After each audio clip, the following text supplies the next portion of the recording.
Hello नमस्कार सर्वांना. सर्वप्रथम श्री स्वामी समर्थ. कसे आहात तुम्ही सगळे?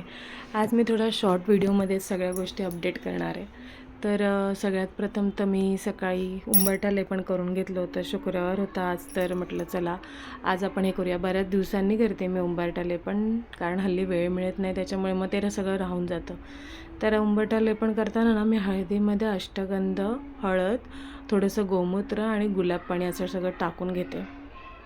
आणि आता बघा तुम्ही त्याची जी कन्सिस्टन्सी आहे ती किती एकदम परफेक्ट झाली, की जी समप्रमाणामध्ये त्या उंबरठ्यावरती लागली जाते.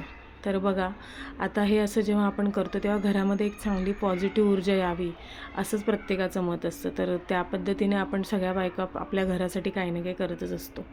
तर तसंच मी सुद्धा केलं आहे. म्हणजे हल्ली मी फक्त उंबरठा लेपन वगैरेच एवढंच ठेवलेलं आहे, कारण की पाऊस पडतो आहे बाहेर आणि मुलं सगळी लॉबीमध्येच खेळतात, त्याच्यामुळे सगळं रांगोळीची पूर्ण वाटच लागते. मग म्हटलं चला आपण फक्त एवढंच ठेवूया.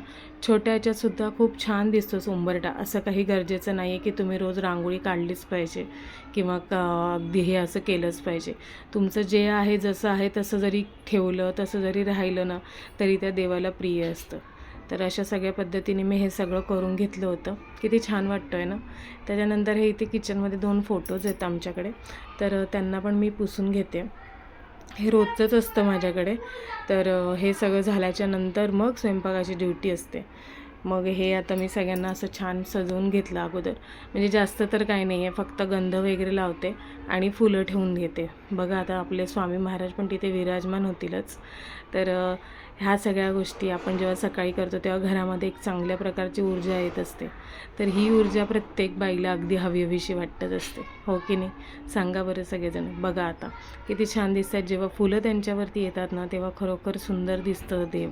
म्हणजे त्यांच्यामधली जे एक शक्ती आहे ना, ती अजून छान वाटते.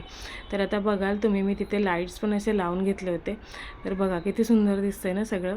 तर हे मी काही काही ठिकाणी टाकलेत शॉर्ट्समध्ये. तर हे सगळं झाल्याच्यानंतर कणिक मळून घेतली आहे.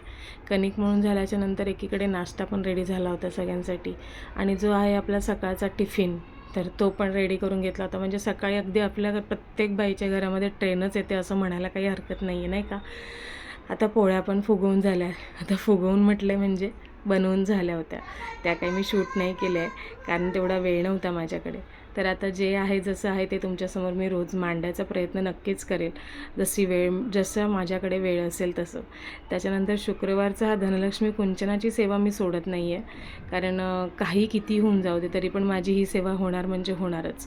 त्याच्यामुळे देवी आईला असं सजवलं ना की असं मन प्रसन्न वाटतं. तो असं शुक्रवार खूप भारी वाटतो.